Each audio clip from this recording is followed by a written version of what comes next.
Hello, everyone, and welcome back to the Art Inside the Craft podcast. I'm your host, Jeremy Glazier, and this is episode number 14. Today's episode features singer-songwriter and Cambridge, Massachusetts-based musician Kaiti Jones.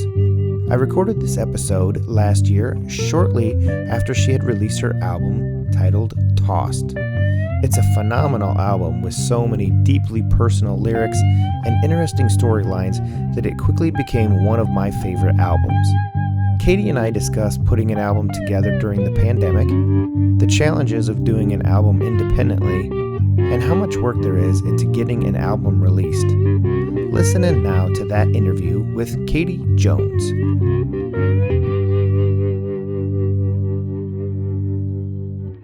First of all, where are you actually based out of? So I am based in Cambridge, Massachusetts. Massachusetts. I've been here about 11 years. What's the music scene like out there? Well, I guess pre-COVID, what was the music scene like out there? That's an important distinction.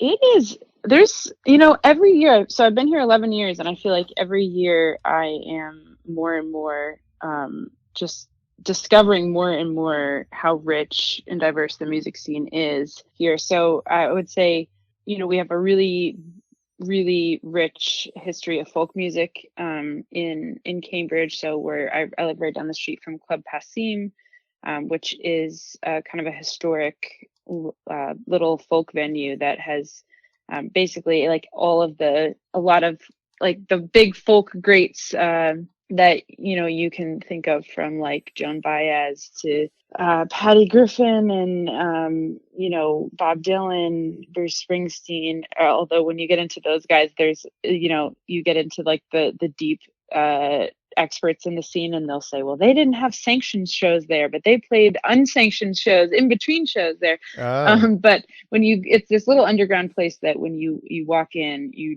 see all these pictures on the walls of like, oh my gosh, everybody who I admire has played here. And so because of that institution, which has been around for decades, there's a really, really booming folk scene, singer-songwriter scene that I was very captivated by early on, first just as a listener and someone who would go and see shows there, and then later really got welcomed into that scene as an artist.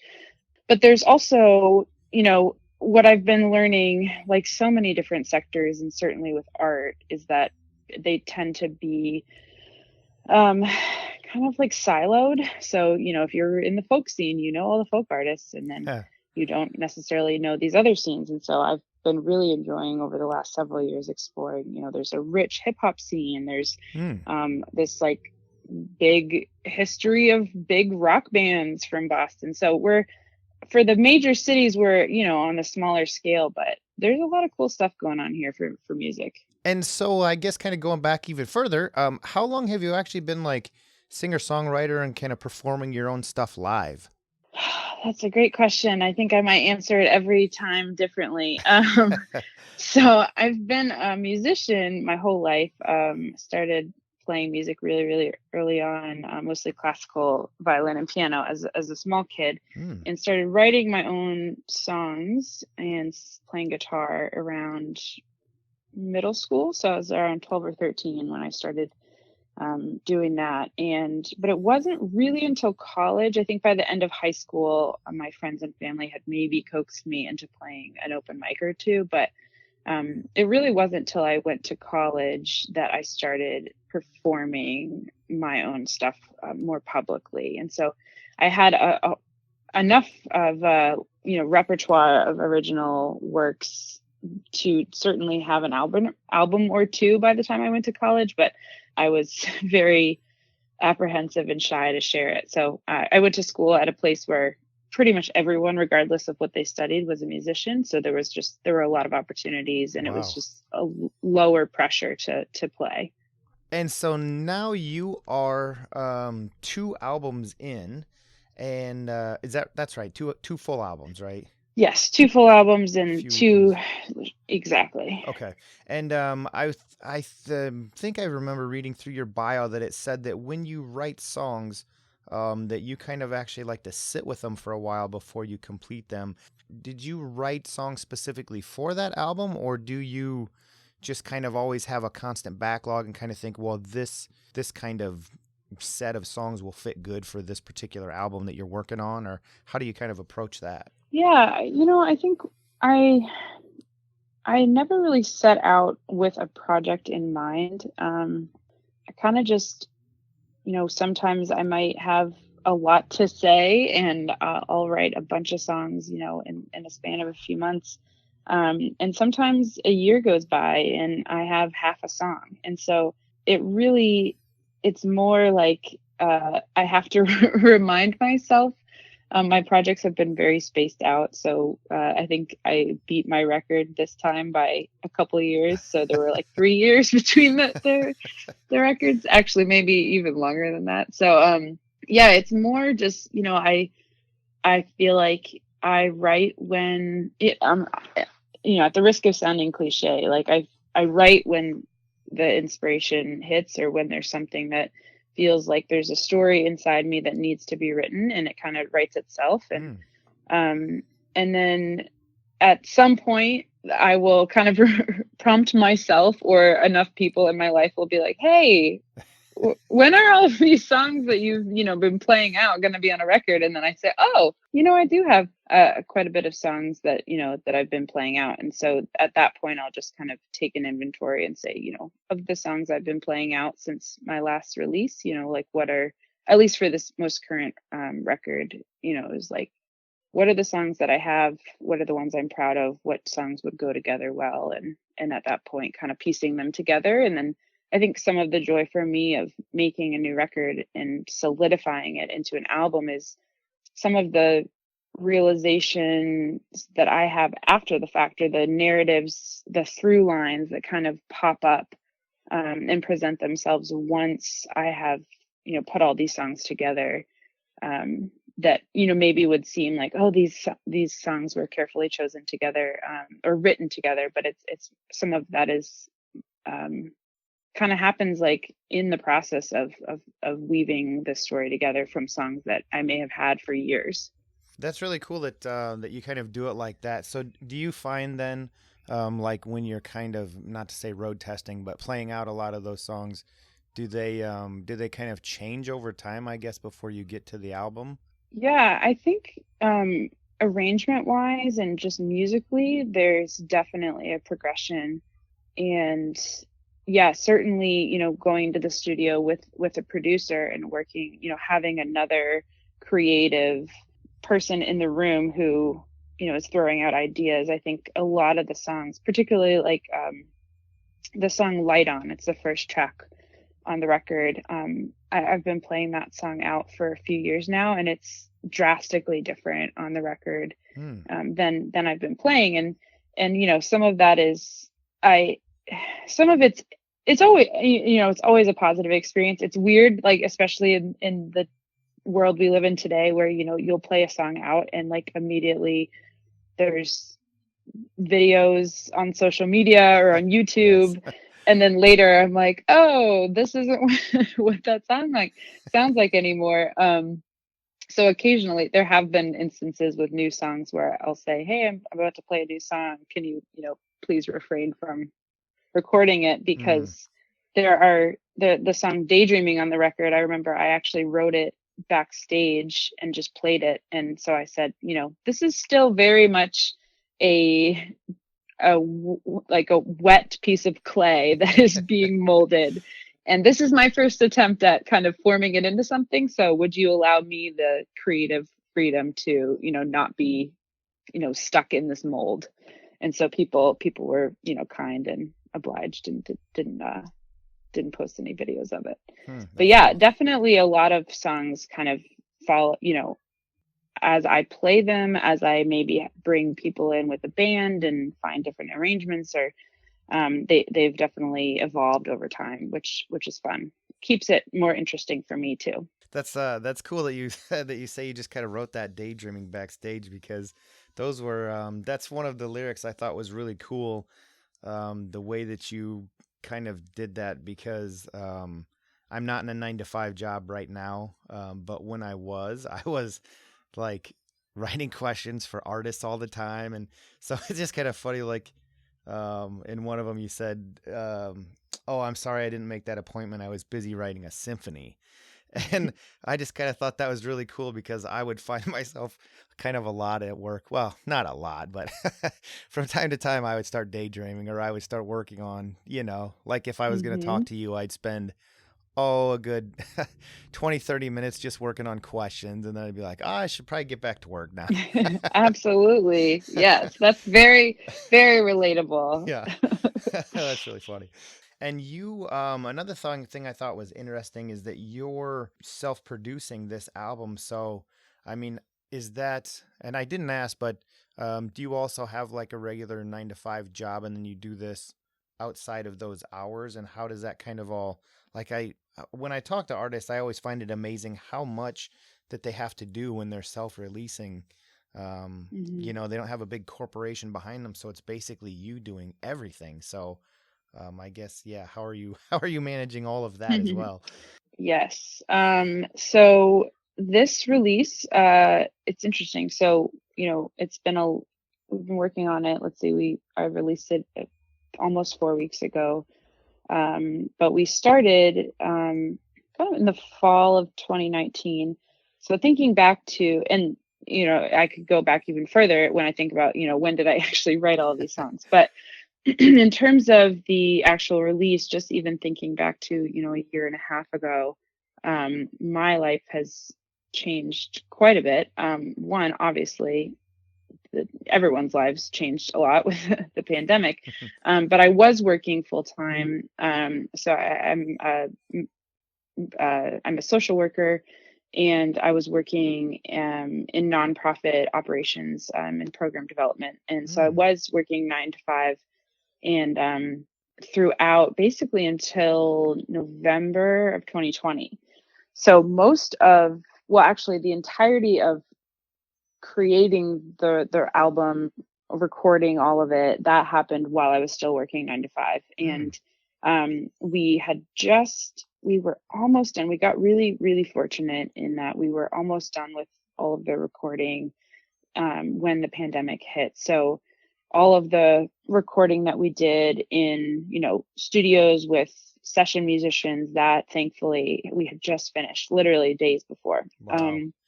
So the only thing that I had to finish while navigating my 9 to 5 and being stuck at home was all of the vocals, and then my roommate and good friend plays all of the fiddle, and that was left. So conveniently, the only things we had left to record we could do in our home.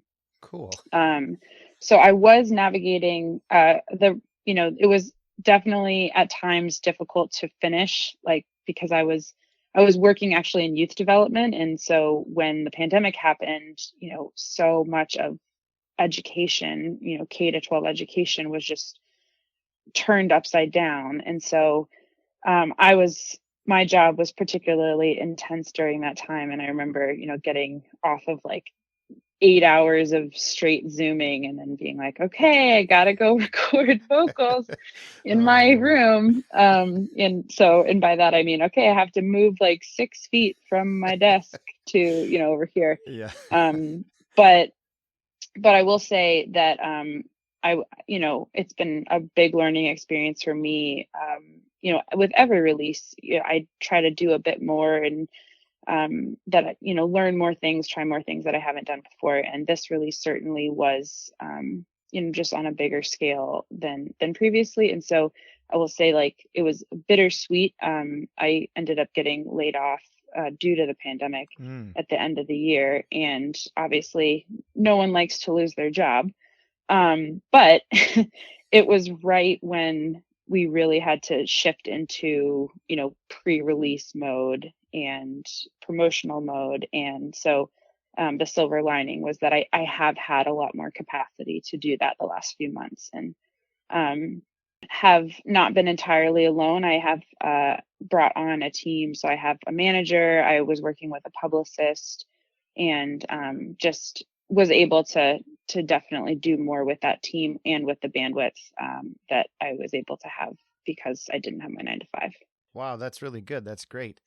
I love hearing that artists can do everything kind of by themselves, but it's also nice when you really want to get that product out there and show everybody what you're doing to have a good team behind you to help out, you know? So that's Absolutely. Yeah, great. there's so much that goes into, I mean, yeah, it's just like with any industry, it's like the more you're in it, the more you're like, wow, there are so many facets to having this actually come out and be something that someone can hold in their hands. hmm And do you, I should have asked this earlier, but do you normally play out with, like, do you have a band, or like you were saying when you went to record, you had some session musicians? Do you kind of just bring people in as you need them, or if at some point you do go out on the road, will you take a full band, or will you just keep it kind of stripped down with just yourself? Yeah, it kind of depends on the opportunity. I've done probably like 50-50 split. I love gigs where I play by myself. I love gigs where I get to have a band. A lot of it just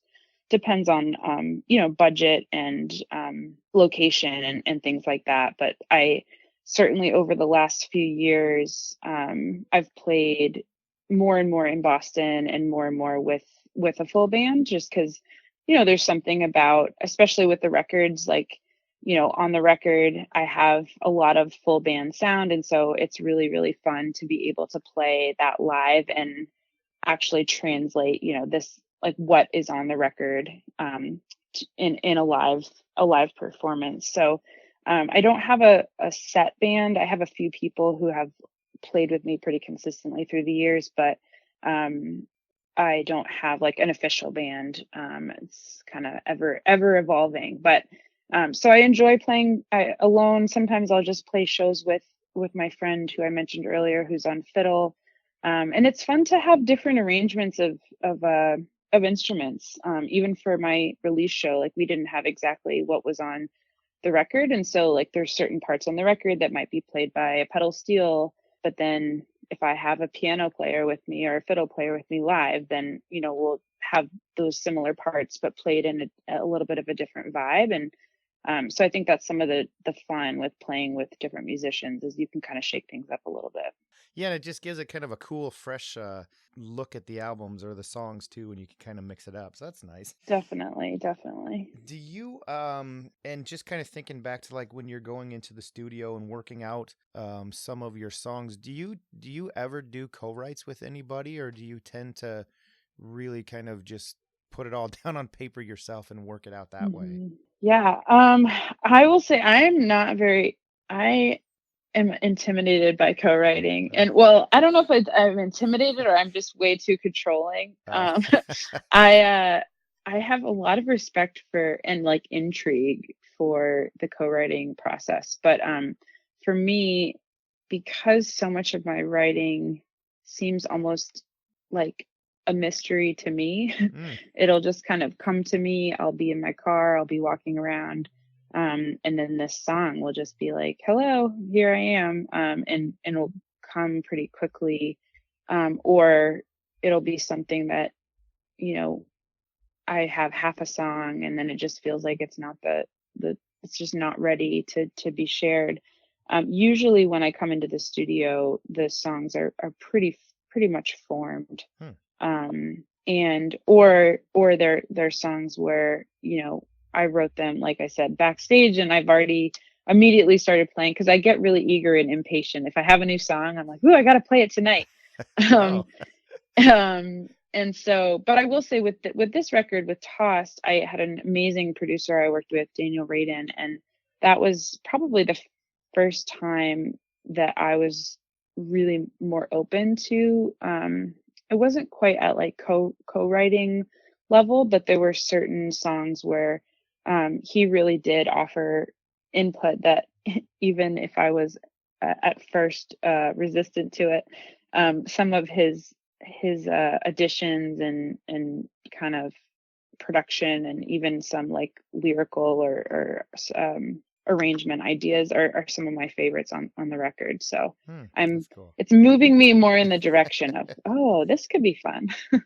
Yeah, songwriting is kind of it's a cool mystery to me as well, how something so interesting becomes from an idea in your head to a complete song on a piece of vinyl. So that's cool. Yeah, absolutely. And I think just to your point, I think and what's so crucial in the studio is trust, and just knowing, knowing the producer, and feeling like, at least for me, like just feeling like, okay, I think this person really gets me and gets what sound I'm going for. And once that's there, I found, at least with this record, that more, it was a lot easier for me to be a bit more, open-handed, and not have like such a tight fist around my songs, because it is songs, it's your personal creative work, and it can feel so